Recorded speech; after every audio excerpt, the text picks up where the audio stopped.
चलो विद्यार्थी मित्रों, सहसंबंधना कालप्रियेशनना मोटा दाखला गणती वखते दाखलामां CX અને સિવાયનો ઉપયોગ ક્યારે કરવો અને કેવી રીતે કરવો તેની હું આ વિડીયોથી શરૂઆત કરું. તો મેં આગળના વિડીયોની અંદર u is equal to x minus એની જ ફોર્મ્યુલા બતાવી હતી. એમાં ભાગાકારમાં CX લીધો નહોતો અને v is equal to y minus બીની જ ફોર્મ્યુલા હતી. એમાં ભાગાકારમાં સિવાય હતો નહીં, પરંતુ જ્યારે એક્સ ચલ અને વાય ચલની કિંમતો ખૂબ મોટી હોય અથવા તો બધી જ કિંમતોને કોઈ એક રકમ વડે ભાગી શકાતી હોય ત્યારે CX અથવા તો સિવાયનો ઉપયોગ કરવો એ વધુ હિતાવત છે. હવે u is equal to x minus A upon CX કેવી રીતે લેવું અને સિવાયની કિંમત કેવી રીતે લેવી એ હું તમને એક નાના દાખલા ઉપરથી સમજૂતી આપું. મેં ચોપડીની જ એક રકમ લઈ અને દાખલાને નાનો બનાવ્યો છે. તો જુઓ, આ એક્સ ચલ છે. હવે એક્સ ચલની કિંમતોને બધા ધ્યાનથી જુઓ, 30થી મોટી જ છે. હવે વાય ચલની કિંમતો છે એ પણ 30થી મોટી છે. તો આમાં યુવી વાળી રીત લેવી પડશે, કમ્પલસરી છે. હવે યુવી વાળી રીતમાં u is equal to x minus a લઈને પણ દાખલો કરી શકાય અને અપોનમાં CX મૂકીને દાખલો ગણી શકાય. ધોરણ 11ની અંદર તમે એક્સ માઇનસ એ અપોન સી લેતા હતા. હવે અહીંયા આગળ સીના બદલે એક્સ હોય તો CX લખવાનો છે અને વાય માટે હોય તો સિવાય લખવાનો છે.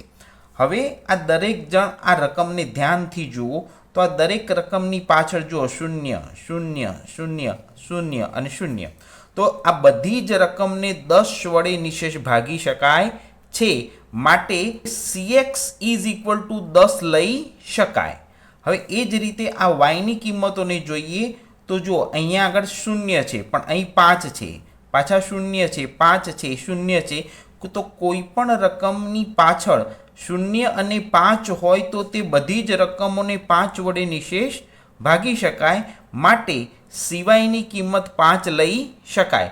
બંનેમાં 5 લેવા એવું જરૂરી છે નહીં, અથવા તો બંનેમાં 10 લેવા એવું જરૂરી છે નહીં. આ આંકડાઓ ઉપરથી બેટા આપણે જાતે નક્કી કરવાનું કે 10 લેવા, 5 લેવા, 100 લેવા કે 1000 લેવા. તો જો બધામાં 0 0 હતા તો અહીંયા આગળ 10 લઈ શકાય અને અહીંયા આગળ 5 લઈ શકાય. હવે દરેક જણ આ એક્સની જેટલી કિંમતો છે ને એમાં સૌથી નાનામાં નાની કિંમત કઈ છે? તો સૌથી નાનામાં નાની કિંમત 60 છે. તો આપણો ધારેલું મધ્યક એ ઇઝ ઇક્વલ ટુ 60 થશે અને આ બધી જ રકમને 10 વડે નિશેષ ભાગી શકાય છે, માટે 11મા ધોરણમાં એને C કહેતા હતા અને 12મા ધોરણમાં એને CX કહેવાનું. આ CX ની કિંમત 10 લઈ લેવાની. કેમ? તો દરેકની પાછળ 0 છે, માટે CX ની કિંમત ઇઝ ઇક્વલ ટુ 10.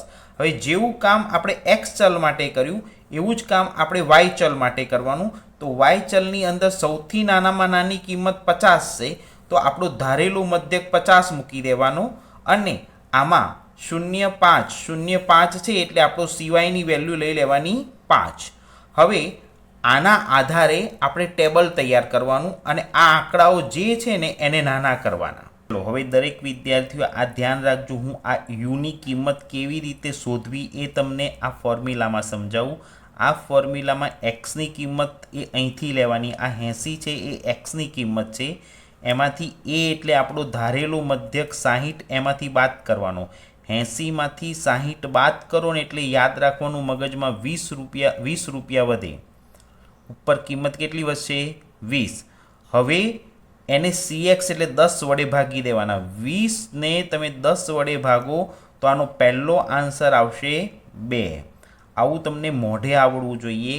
ફરી રિપીટ કરું છું, 80 છે એ 80 અહીં લખવાના.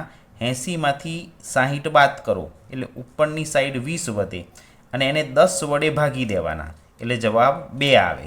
હવે જુઓ, એ જ રીતે ફરીથી બીજું સ્ટેપ, આ 70 છે ને એ 70 અહીં લેવાના. 70માંથી 60 બાદ કરો એટલે 10 વધે અને 10ને 10 વડે ભાગો ને તો જવાબ 1 આવશે. 10ને 10 વડે ભાગો તો જવાબ 1 આવશે. એટલે આ એક્સની જે કિંમત 80 હતી એને નાની કરીને 2 કરી દીધી આ 70 હતી એને 1 કરી દીધી. હવે એ જ રીતે જો આ 90 છે, 90 અહીં વિચારીએ, 90માંથી 60 બાદ કરીએ તો 30 વધે. 30ને 10 વડે ભાગો તો અહીંયા આગળ જવાબ 3 આવશે.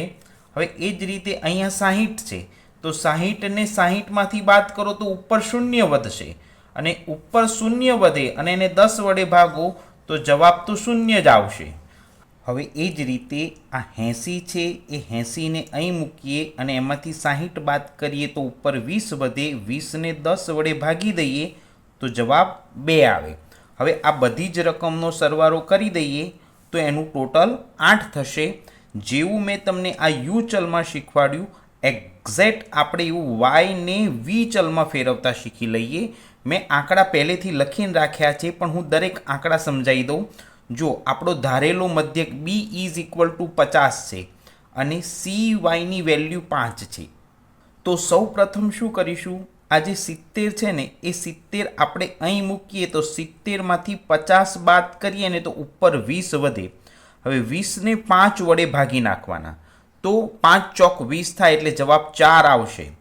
હવે આ 75 છે, એ 75ની વેલ્યુ અહીં મૂકીએ. 75માંથી 50 બાદ કરીએ તો ઉપર 25 વધે. 25ને 5 વડે ભાગીએ ને તો જવાબ 5 જ આવે. હવે 60 છે તો 60માંથી 50 બાદ કરીએ તો ઉપર 10 વધે. હવે 10ને 5 વડે ભાગીએ ને તો જવાબ 2 આવે. હવે 85 તો 85માંથી 50 બાદ કરો તો ઉપર 35 આવશે. 35ને 5 વડે ભાગો તો જવાબ 7 આવશે. અને આ છેલ્લું પદ 50 જ છે તો ઉપર 50 મૂકીએ અને 50માંથી 50 જાય તો ઉપર જ 0 થઈ જાય છે, માટે 5 વડે ભાગો તો એ જવાબ 0 જ આવે. હવે આ બધી જ કિંમતોનો આપણે સરવાળો કરી દઈએ તો જવાબ 18 આવશે. હવે આ યુ અને વી બંને ચલનો ગુણાકાર કરીને અહીંયા કિંમતો મૂકવાની, જે મેં તમને આગળના દાખલામાં શીખવાડેલી જ છે બેટા. તો આ બંને કિંમતોનો ગુણાકાર કરીને એનો સરવાળો કરો તો 19 થાય છે. હવે આ યુ જે ચલ છે એ યુ ચલનો સ્ક્વેર કરી દઈએ તો આ ખાનું તૈયાર થશે અને એનું ટોટલ 18 થાય છે. હવે આ વી ચલ છે એનો સ્ક્વેર કરી દઈએ તો આ ખાનું તૈયાર થાય છે, એનું ટોટલ 94 થશે.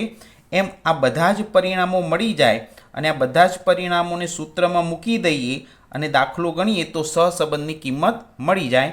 પણ મેં આ નાનું ઉદાહરણ એટલા માટે લીધું છે કે તમને આ CX અને CYની કિંમતોનો ઉપયોગ કરી અને આ એક્સ ચલને યુ ચલમાં કેવી રીતે ફેરવો ને એની માહિતી માટે. તો આના પછીના દાખલાની અંદર મેં આનો સંપૂર્ણ દાખલો સ્વાધ્યાયનો લીધો છે, જે તમે શાંતિથી જોઈ અને તમારી નોટબુકમાં ઉતારજો. મારા આ ઉદાહરણમાં તો માત્ર તમને આ કોષ્ટક જ શીખવાડવું જરૂરી હતું. હું તમને આવો જ એક સ્વાધ્યાયનો દાખલો હવે શીખવાડું. ચલો વિદ્યાર્થી મિત્રો, ચોપડીના 83 નંબરના પેજ ઉપર જુઓ. દાખલા નંબર 3ની રકમ હું સમજાવું. હું તમને આ દાખલાની અંદર CX ને CYનો ઉપયોગ કરતા શીખવાડીશ. દાખલાની રકમ આ રીતની છે. એક શાળાની પરીક્ષામાં 2 વિષયો નામાપદ્ધતિ અને આંકડાશાસ્ત્રમાં 10 વિદ્યાર્થીઓના, આ 10 વિદ્યાર્થીઓના એવું લખ્યું છે ને, એટલે આ દાખલાની અંદર એનની કિંમત 10 છાપીને આપી છે. 10 વિદ્યાર્થીઓના નિદર્શમાંથી મેળવેલ ગુણની માહિતી પરથી બંને વિષયોના ગુણ વચ્ચેનો સહસંબંધ શોધો. હવે અહીંયા નામા પદ્ધતિના જે માર્ક છે એ આપણો એક્સ ચલ છે અને આંકડાશાસ્ત્રના જે માર્ક છે એ આપણો વાય ચલ છે.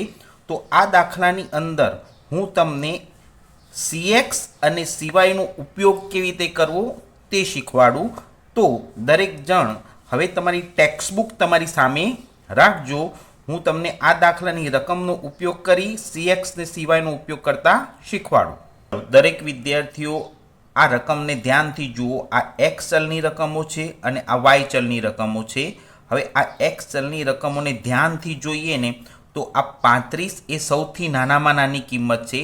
એટલે આપણા દાખલાની અંદર ધારેલો મધ્યક A ઇઝ ઇક્વલ ટુ 35 લેવાશે. હવે આ બધા જ આંકડાને ધ્યાનથી જોઈએ તો 0 0 0 0, પણ અહીં જુઓ 5 લખેલા છે. તો જે આંકડાની પાછળ 0 અને 5 હોય તો એ બધી જ રકમોને 5 વડે નિશેષ ભાગી શકાય છે. તો આમાં CXની વેલ્યુ 5 લેવાની. CXની વેલ્યુ કેટલી લેવાની? 5. હવે એ જ રીતે આ y ચલ આપ્યો છે તો એમાં સૌથી નાનામાં નાની રકમ 30 છે. નાનામાં નાની રકમ 30 છે અને આમાં પણ 0, 5, 0, 5. તો આની અંદર સિવાયની કિંમત 5 લેવાની. હવે દરેક વિદ્યાર્થીઓ ધ્યાનથી સમજજો. આ આપણો ધારેલો મધ્યક છે અને આમાં CX 5 લીધો છે. આમાં 30 આપણો ધારેલો મધ્યક છે અને સિવાયની વેલ્યુ 5 લીધી છે. હવે હું શરૂઆતના આ 2 સ્ટેપ માટે ગણતરી શીખવાડું અને આ 2 સ્ટેપ માટે ગણતરી શીખવાડું. બાકીના દરેક સ્ટેપની અંદર તમારે ગણતરી જાતે કરવાની રહેશે. ચલો હવે u is equal two x minus a upon cx આ આપણી ફોર્મ્યુલા છે. તમે દરેક વિદ્યાર્થીઓ ચોપડીમાં એક્સની પહેલી કિંમત જુઓ તો એક્સની પહેલી કિંમત 60 આપેલી છે. આપણો ધારેલો મધ્યક 35 હતો તો 35 એમાંથી બાદ કરી દેવાના અને આ CXની વેલ્યુ આપણે 5 લીધી હતી તો અહીંયા 5 મૂકવાના. 60માંથી 35 જાય તો 25 વધે અને એને 5 વડે ભાગો તો યુની કિંમત 5 મળી જશે. અહીંયા છેદ ઉડી જશે એટલે યુ ઇઝ ઇક્વલ ટુ 5 મળશે. તો મેં પહેલું સ્ટેપ છે ને એનું સાદું રૂપ આપ્યું. હવે એ જ રીતે તમે તમારી ચોપડીમાં એક્સની બીજી રકમ જુઓ તો એક્સની કિંમત 80 છાપીને આપી છે. એમાંથી આપણો ધારેલો મધ્યક 35 બાદ કરી દેવાનો અને એને 5 વડે ભાગો કેલ્સી ઉપર તો તમારો જવાબ 9 આવશે. તો મેં તમને આ જે ગણતરી બતાવીને આ ગણતરી પરીક્ષામાં કરવાની જરૂર નથી. ચલો હવે એ જ રીતે વાયને વી ચલમાં ફેરવવાની ફોર્મ્યુલા જોઈ લઈએ. વાય માઇનસ બી અપોન સીવાય. તો આ બી એટલે આપણો ધારેલો મધ્યક 30 હતો અને સિવાયની વેલ્યુ 5 લીધી હતી. હવે તમે તમારી ચોપડીમાં જુઓ બેટા, એમાં વાય ચલની અંદર સૌથી પહેલી રકમ 50 લખી છે. એ વાયની કિંમત 50 મૂકવાની, એમાંથી ધારેલું મધ્યક 30 બાદ કરવાનું અને એને 5 વડે ભાગવાના. તો 50માંથી 30 જાય તો ઉપરની સાઈડ 20 વધે અને એ 20ને 5 વડે કેલ્સી ઉપર ભાગો તો જવાબ 4 આવશે.